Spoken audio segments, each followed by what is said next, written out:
একই দিনে প্রার্থী তালিকা ঘোষণা করল বাম শিবির এবং আইএসএফ। বামেদের সঙ্গে কংগ্রেসের কথাবার্তা না গেলেও আসন ভাগাভাগি করে ফেলল নওশাদ সিদ্দিকীর দল আইএসএফ। রাজ্যে 8টি আসনে প্রার্থী দিতে চায় দল। নাম ঘোষণার পরেও বামেদের একটি আসন নিয়ে শর্ত দেওয়া হয়েছে।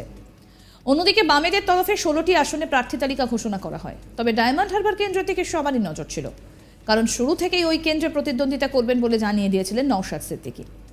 কিন্তু আইএসএফ এর প্রার্থী তালিকায় ডায়মন্ড হারবার কেন্দ্রে কারো নামই ঘোষণা করেনি।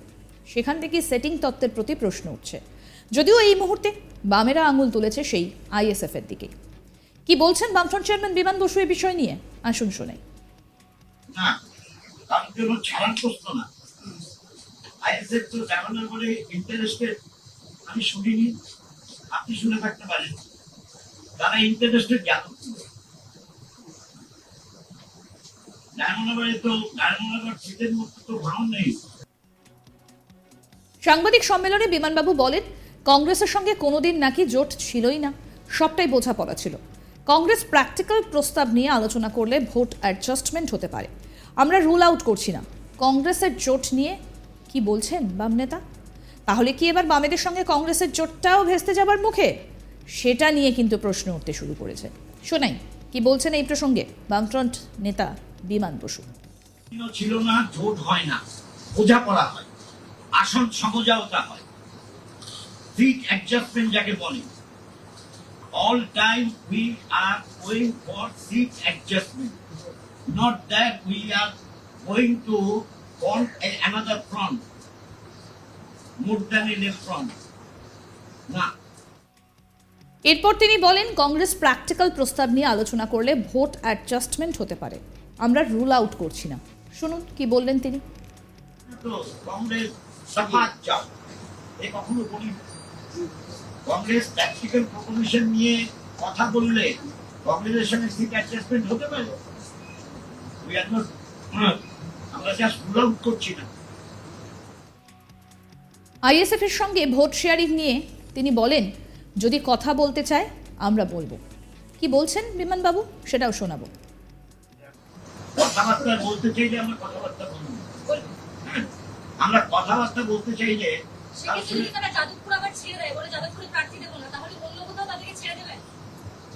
সেটা তো কথাবার্তা না বললে আগাম কি করে বলবো? হাইপোথেটিক্যাল পজিশন নিয়ে কোনো কাজ করা যায় না। সাংবাদিকরা কাজ করতে পারে, আমরা পারি। প্রসঙ্গত বলি, শুরু থেকেই আইএসএফ বিধায়ক নওশাদ সিদ্দিকী এক প্রকার চ্যালেঞ্জ ছুড়ে দিয়ে বলেছিলেন ডায়মন্ড হারবার কেন্দ্র থেকেই লড়বেন। তার যুক্তি ছিল ওই কেন্দ্র থেকে লড়ে অভিষেক ব্যানার্জিকে কালীঘাটে ফেরত পাঠাবেন। এই ডায়মন্ড হারবার কেন্দ্র পরিচিত অভিষেক বন্দ্যোপাধ্যায়ের গড় হিসেবে। কিন্তু আইএসএফ যখন প্রার্থী তালিকা ঘোষণা করলো তখন ডায়মন্ড হারবার কেন্দ্রে নওশাদের নাম কই? বামেদের সঙ্গে কংগ্রেসের কথাবার্তা না এগোলেও আসন ভাগাভাগি করে ফেলল নওশাদ সিদ্দিকীর দল আইএসএফ।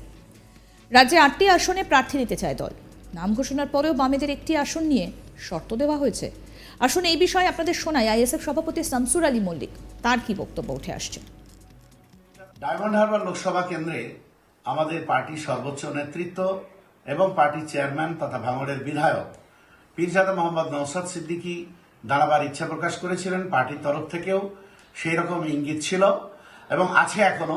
আমাদের দক্ষিণ 24 পরগনা জেলা নেতৃত্ব এবং জেলা পার্টি কর্মীরা, বিশেষ করে ডায়মন্ড হারবারের কর্মী সমর্থক দরদিরা পার্টির চেয়ারম্যানকে অবশ্যই প্রার্থী করার জন্য উৎসাহী এবং তাদের উৎসাহকে গুরুত্ব দিয়েই পার্টির সর্বোচ্চ নেতৃত্ব সর্বোচ্চ গুরুত্ব দিয়েই বিষয়টা আলোচনা চালাচ্ছে।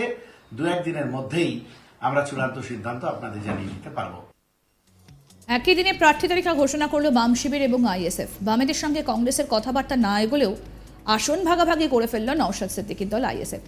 রাজ্যে 8টি আসনে প্রার্থী দিতে চায় দল। নাম ঘোষণার পরেও বামেদের একটি আসন নিয়ে শর্ত দেওয়া হয়েছে। অন্যদিকে বামেদের তরফে 16টি আসনে প্রার্থী তালিকা ঘোষণা করা হয়। তবে ডায়মন্ড হারবার কেন্দ্রের দিকে সবারই নজর ছিল, কারণ শুরু থেকেই তো ওই কেন্দ্রে প্রতিদ্বন্দ্বিতা করবেন বলে জানিয়েছিলেন নওশাদ সিদ্দিকী। কিন্তু আইএসএফ এর প্রার্থী তালিকায় দেখা যায় ডায়মন্ড হারবার কেন্দ্রে কারো নামই ঘোষণা করা হয়নি। আর সেখান থেকেই উঠছে সেটিং প্রশ্ন।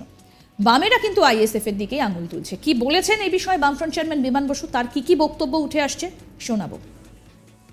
না, কারণ কেন ছাড়ার প্রশ্ন না। আইএসএফ তো জানানোর পরে ইন্টারেস্টেড, আমি শুনিনি, আপনি শুনে থাকতে পারেন। তারা ইন্টারেস্টেড কেন? আরও আপডেট পেতে দেখতে থাকুন আজ তাক বাংলার ইউটিউব চ্যানেল, সাবস্ক্রাইব করে নিন।